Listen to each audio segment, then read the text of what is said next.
अल्हम्दुलिल्लाहि रब्बिल आलमीन वस्सलातु वस्सलामु अला खातमिन नबिय्यीन अम्मा बाद फ़अऊज़ु बिल्लाहि मिनश शैतानिर रजीम बिस्मिल्लाहिर रहमानिर रहीम। Kanz mathematics video series Kanzul Madaris board AGC recognised lecture number 4 पे हम पहुँचे हैं। टाइप्स ऑफ मैट्रिक्स को डिटेल के साथ पढ़ते जा रहे हैं। डेफिनेशंस और एक्सप्लेनेशन साथ चल रही हैं। कुछ इसकी मज़ीद टाइप्स डिस्कस करने के बाद हम एप्लीकेशन पे जाएंगे। अब जो टाइप हम डिस्कस करने जा रहे हैं वो है हमारे सामने डायगोनल मैट्रिक्स। ये डायगोनल क्या होता है? डायगोनल दरअसल वत्तर को कहते हैं। तो एक है वित्र जो नमाज में पढ़े जाते हैं, वो नहीं, ये वतर है।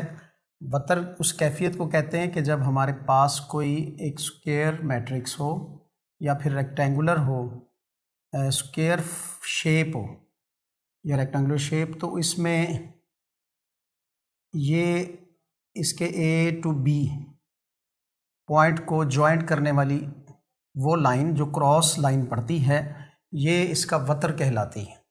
मैट्रिक्स में भी ये टाइप इसी तरह से डिस्कस हुई है। डेफिनेशन पे चलते हैं। A square matrix P is called a diagonal matrix if at least any one of the entries of its diagonal is not zero।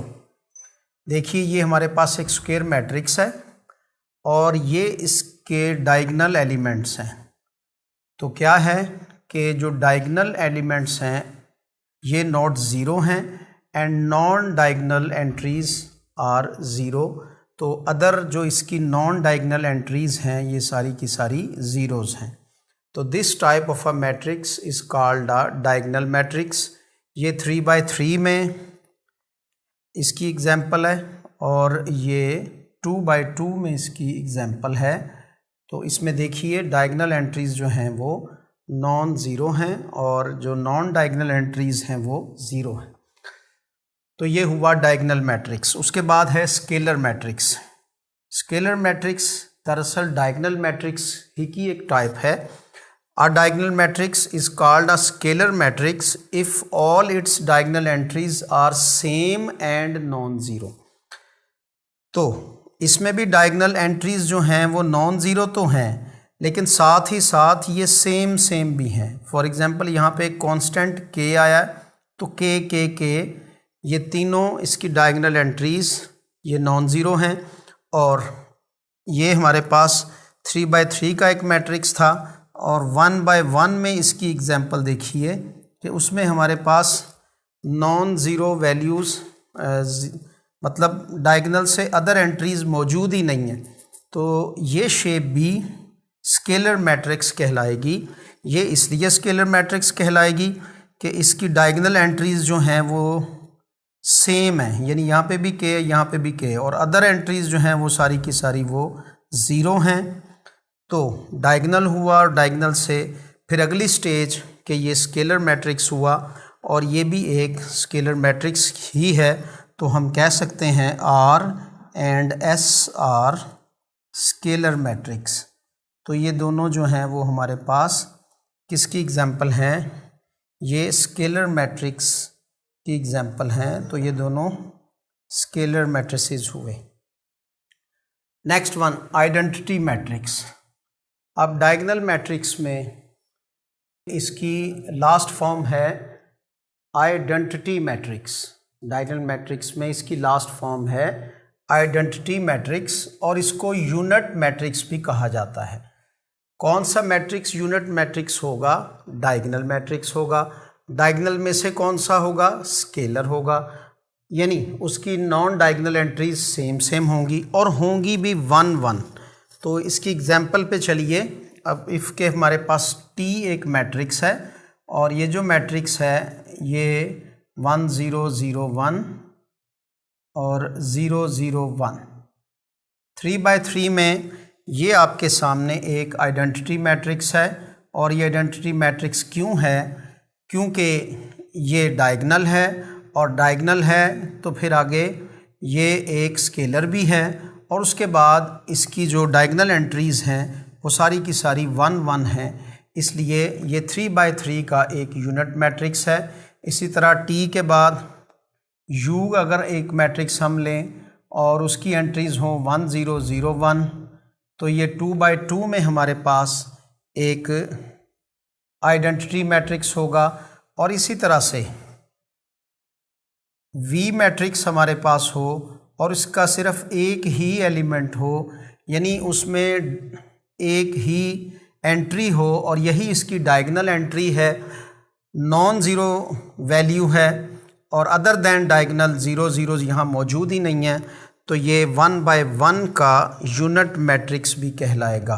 तो आपने जाना कि स्क्वायर मैट्रिक्स फर्दर दैट आगे डायगोनल मैट्रिक्स में, स्केलर मैट्रिक्स में और आइडेंटिटी मैट्रिक्स में ये प्रेजेंट हो जाते हैं। The scalar matrix and identity matrix are diagonal matrix, ये कन्फर्म हुआ।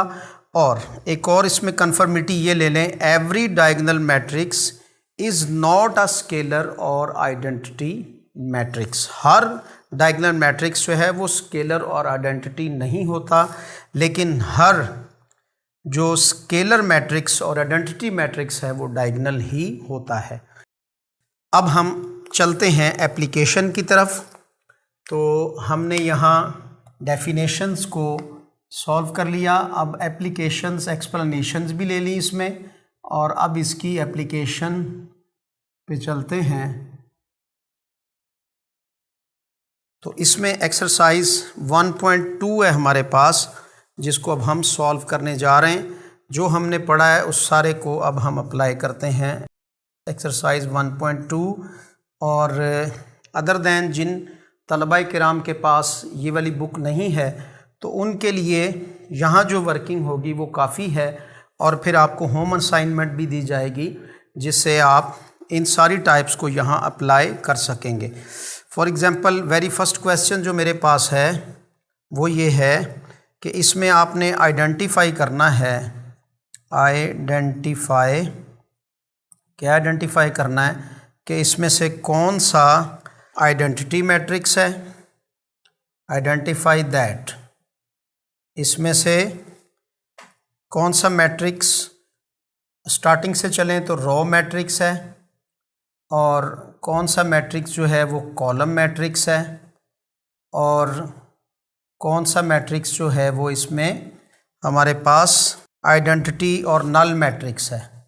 नल और नल के बाद आइडेंटिटी मैट्रिक्स है। ये कुछ एग्जांपल्स आपके सामने भी डिस्कस की जाती हैं। मैंने यहाँ पर आइडेंटिटी मैट्रिक्स में टी, यू और वी मैट्रिक्स की एग्जांपल दी थी।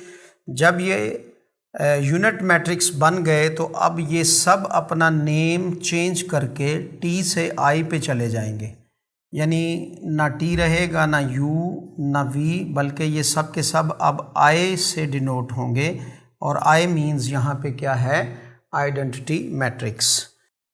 एक्सरसाइज 1.2, और इसमें एक क्वेश्चन है, इसमें हमारे पास है a = 0 0 0 0। देन एक और एग्जांपल है हमारे पास, ये एक सी मैट्रिक्स है और इसकी एंट्रीज़ क्या हैं, 4 0 एंड 6।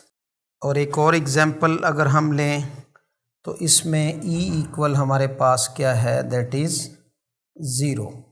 देखते हैं कि ये किस टाइप के मैट्रिक्स हैं। अच्छा, एक और मैट्रिक्स को अगर मैं यहाँ पे डिज़ाइन करूँ तो वो B है, और B की एंट्रीज़ मेरे पास क्या हैं, 2 3 4। तो तलबा किराम क्या आप बताएंगे कि ये मैट्रिक्स जिसकी ऑल एंट्री 0 0 है, ये किस टाइप का मैट्रिक्स है? तो जाहिर है इसका आंसर क्या होगा, ये एक नल मैट्रिक्स है, यानी ऑल एंट्री 0 हैं। अच्छा, सी में हमारे पास ओनली 1 कॉलम शो हो रहा है, तो जहाँ 1 कॉलम हो तो वो कौन सा मैट्रिक्स होता है, तो वो हमारे पास होता है that is a column matrix. अच्छा, अब ई में अगर एंट्री में ओनली 1 डालूं तो फिर ये कौन सा मैट्रिक्स कहलाएगा, ये हमारे पास एक आइडेंटिटी या फिर यूनिट मैट्रिक्स कहलाएगा। और इसी तरह बी को देखें तो इसमें ओनली 1 रो शो हो रही है, तो इसलिए ये एक जी, तो इसमें हमारे पास जो 4 एग्जाम्पल जो हमारे सामने मौजूद हैं, पहले वाला मैट्रिक्स हमारा वो नल मैट्रिक्स है, और सी मैट्रिक्स हमारे पास एक कॉलम मैट्रिक्स है, और फिर उसके बाद ई मैट्रिक्स हमारे पास एक यूनिट मैट्रिक्स यानी आइडेंटिटी मैट्रिक्स है, और बी मैट्रिक्स की जो एग्जांपल हमने उठाई है वो एक रॉ मैट्रिक्स है। फर्दर मोर अब हम एक्सरसाइज 1.2 में से कुछ और क्वेश्चंस उठाते हैं और टाइप्स ऑफ मैट्रिक्स को इन डिटेल अप्लाई कर लेते हैं। तो ये एप्लीकेशन चल रही है हमारी। एप्लीकेशन में एक और क्वेश्चन मैं उठाने जा रहा हूँ, और ये क्वेश्चन है find the negative of the matrix. Find the negative of the matrix means के हमने जो नेगेटिव मैट्रिक्स की डेफिनेशन पढ़ी थी तो उसको अब हम यहाँ अप्लाई करते हैं। आपको पता है कि नेगेटिव मैट्रिक्स क्या होते हैं। तो अगर एक मैट्रिक्स की ऑल एंट्रीज़ के साइन चेंज कर दिए जाएं, यानी इसको माइनस से मल्टीप्लाई कर दिया जाए, तो वो नेगेटिव ऑफ अ मैट्रिक्स होता है। इसमें एक एग्जांपल हम ये उठाते हैं कि हमारे पास ए एक मैट्रिक्स है और इसकी एंट्रीज़ हैं 1 0 -1, तो इसका माइनस ए क्या होगा। इसी तरह बी एक हमारे पास 2/2 का मैट्रिक्स है और इसका नेगेटिव क्या होगा। और इसी तरह से अब हमारे पास ई एक मैट्रिक्स है और उसकी एंट्रीज़ हमारे पास हैं -1 0 एंड -4। तो फर्स्ट ऑफ ऑल ए का -a ये हमारे पास क्या आएगा, तो इट मीन्स कि हम माइनस के साथ इसकी सारी वैल्यूज़ को मल्टीप्लाई कर देंगे। तो जब हम माइनस के साथ मल्टीप्लाई करेंगे तो अब इसका आंसर हमारे पास -1 -1 -0 0 एंड -+1। यहाँ पर मैं लिखने जा रहा हूँ रूल ऑफ साइंस। साइंस का जो रूल है ये क्या यूज़ होता है। ये रूल है हमारे पास, अगर हमारे पास कोई नेगेटिव वैल्यू होगी तो वो नेगेटिव वैल्यू से मल्टीप्लाई होकर ऑलवेज पॉजिटिव बन जाएगी। अगर हमारे पास दो पॉजिटिव वैल्यूज़ एक दूसरे से मल्टीप्लाई हों यानी मुस्बत, तो वो पॉजिटिव ही रहेंगी, आंसर भी पॉजिटिव वैल्यू आएगा। अगर एक पॉजिटिव और एक नेगेटिव हो तो आंसर हमेशा नेगेटिव आएगा। इसी तरह एक नेगेटिव और एक पॉजिटिव वैल्यू आपस में मल्टीप्लाई हो तो उसका आंसर वो माइनस में आता है। यानी दो सेम साइन एक दूसरे से मल्टीप्लाई हों तो वो ऑलवेज प्लस, और दो डिफरेंट साइन एक दूसरे से मल्टीप्लाई हों तो वो ऑलवेज वो माइनस का साइन देते हैं। तो यही हम माइनस यहाँ पर अप्लाई कर रहे हैं। अब यहाँ पे -b लेते हैं, तो -b जो है वो किसके इक्वल आ जाएगा, -3 -1 2 1। इसकी सारी वैल्यूज़ के साइन चेंज हो जाएंगे, ये -3 आ जाएगा तो -1 तो +1 आ जाएगा। प्लस ना भी लिखें तो अंडरस्टूड है कि प्लस इसके साथ है, और ये -2 और ये हमारे पास -1 आएगा। इसी तरह ई को अगर हम नेगेटिव से मल्टीप्लाई करें तो ये हमारे पास -1 0 4 एक रॉ मैट्रिक्स था, तो रॉ मैट्रिक्स जो है वो उसको माइनस से मल्टीप्लाई किया तो आंसर क्या आया, -(-) +1 0 एंड -4।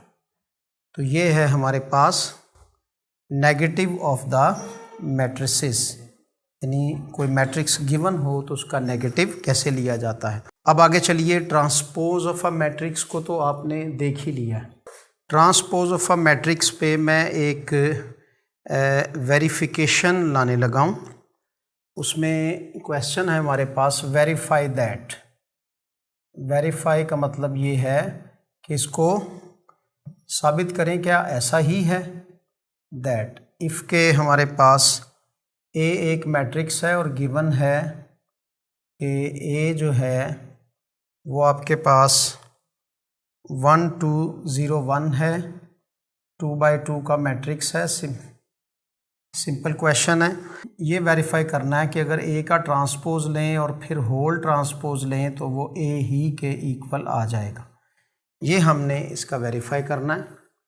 सॉल्यूशन पिछले क्वेश्चंस में भी आपने देखा और अब यहाँ पे भी देखिए कि इसका सॉल्यूशन कैसे होगा। तो इसका सॉल्यूशन में लेफ़्ट हैंड साइड ये कह रही है कि पहले आप ए का ट्रांसपोज लें। तो LHS में हमारे पास पहले हमने ए का ट्रांसपोज लिया तो ये वैल्यू हमारे पास जो रो थी वो कॉलम में चेंज हो गई 1 2 0 1। ओके अजीज़ तलबाए किराम, अब कहा जा रहा है इसका दोबारा से ट्रांसपोज ले लें। अब हमने दोबारा से इसका ट्रांसपोज लिया तो इसकी जो रो थी वो कॉलम में चेंज हुई, सेकंड रो सेकंड कॉलम में चेंज हो गई और रिजल्टेंट जो मैट्रिक्स हमारे पास आया है वो that is equal to A है। तो अब हम क्या कह सकते हैं कि A transpose whole transpose always equal to A transpose और इसको वेरीफाइड। तो ये हमारे पास वेरीफाइड होके ये आंसर आया कि अगर एक मैट्रिक्स का डबल ट्रांसपोज ले लिया जाए तो वो ऑलवेज़ उसी मैट्रिक्स के इक्वल आ जाता है। अब इसमें से कुछ होमवर्क असाइन करते हैं आपको। कुछ मैट्रिक्स जो हैं उनका ट्रांसपोज लेंगे खुद से। एक मैट्रिक्स आपको मैं गिव करता हूँ, फाइंड द ट्रांसपोज। तो इसका आपने ट्रांसपोज लेना है अपनी नोटबुक पे। तो आपने ट्रांसपोज जो है वो फाइंड आउट करना है। इसमें एक मैट्रिक्स आपके पास ए है और ये मैट्रिक्स है आपके पास 0 1 -2। इसका ट्रांसपोज क्या होगा? A transpose. इसी तरह से आपके पास अगर फॉर एग्ज़ाम्पल बी एक मैट्रिक्स आ जाता है और उसकी एंट्रीज़ हैं 5 1 -6, तो आपने बी ट्रांसपोज फाइंड आउट करना है। और देन एक क्वेश्चन जिसमें वेरिफिकेशन है वो आपने वेरीफाई करना है। उसमें बी की वैल्यू गिवन है आपको, बी की वैल्यू है 1 1 2 0 और इसमें आपने वेरीफाई करना है वेरीफाई दैट। इसमें आपने वेरीफाई क्या करना है कि B transpose whole transpose is equal to B के है। क्या ये इसी तरह आप वेरीफाई कर पाएंगे? तलबाए किराम, स्पेशली चूँकि ये लेक्चर्स आप ही की ज़रूरत को मद्देनज़र रखते हुए रिकॉर्ड करवाए जा रहे हैं, तो ग्रेजुअली एंड स्लोली यानी आपने आहिस्ता से और मुसलसल सारी डेफिनेशंस को वॉच करते हुए एक्सप्लेनेशन लेकर एप्लीकेशन में उसके क्वेश्चंस भी देख लिए, उसका सारा स्टाइल जान लिया क्या है और कुछ आपको होम असाइनमेंट्स हैं। तो मैथ्स में एक लॉ है ऑलवेज़ के practice makes a man perfect. तो आपको ख़ुद से इन क्वेश्चंस की नोटबुक पे सॉल्यूशंस निकालने। अगर आपको कुछ प्रॉब्लम फील होती है तो आप कमेंट बॉक्स में लिख सकते हैं, आपकी प्रॉब्लम्स को ज़रूर सॉल्व किया जाएगा। यहाँ अब हम at the end types of matrix को मुकम्मल डिटेल के साथ पढ़ चुके हैं, उसकी एप्लीकेशन भी जान चुके हैं और नेक्स्ट फर्दर लेक्चर में हम addition and subtraction of matrices पे जाएंगे। जब तक के लिए अल्लाह हाफिज़।